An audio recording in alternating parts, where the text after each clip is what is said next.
Hello everyone, আবার একটা video নিয়ে চলে আসলাম। তো আজকে ছিল আমার ব্রাইড সাজানো, তো তার উদ্দেশ্যে রওনা দিয়েছি। লোকেশন ছিল কালিয়াগঞ্জে। এই যে মিঠিকে সাথে করে নিয়ে গিয়েছি। কথা বলতে বলতে চলে এসেছি ব্রাইডের বাড়িতে। তো চলো ভেতরে যাওয়া যাক। আর এই যে আমার জিনিসগুলো বের করে নিয়েছি, ব্রাইডকেও বসিয়ে দিয়েছি। তো চলো ব্রাইডের কাছে শুনে নিই।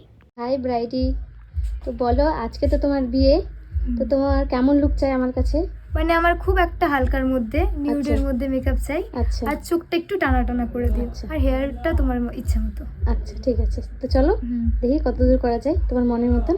ঠিক আছে, তো চলো ব্রাইডের কাছে শুনে নেওয়া হয়ে গেল, এবার ব্রাইডকে রেডি করানো যাক। তো দেখো আমি এদিকে যেহেতু হেল্পার নিয়ে যাইনি কাউকে, তো আমি একা একাই সাজাচ্ছিলাম। তার জন্য হালকা মানে এক হাতে ফোন ধরে আর এক হাতে ব্রাইডকে সাজাচ্ছিলাম। তো অল্প অল্প ক্লিপ তোমাদেরকে দেখাচ্ছিলাম।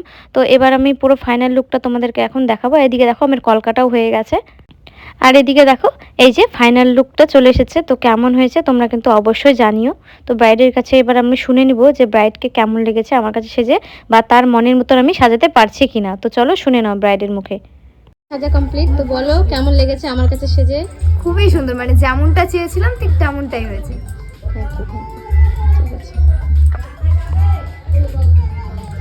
এই যে চলে আসলাম, একটু স্টেজে বসিয়ে ভিডিও নিব। তো এখানে যে দেখো এখানকার তো লাইটটা কম ছিল, তো একটু কম লাগছে। কেমন হয়েছে অবশ্যই জানিও কমেন্টে।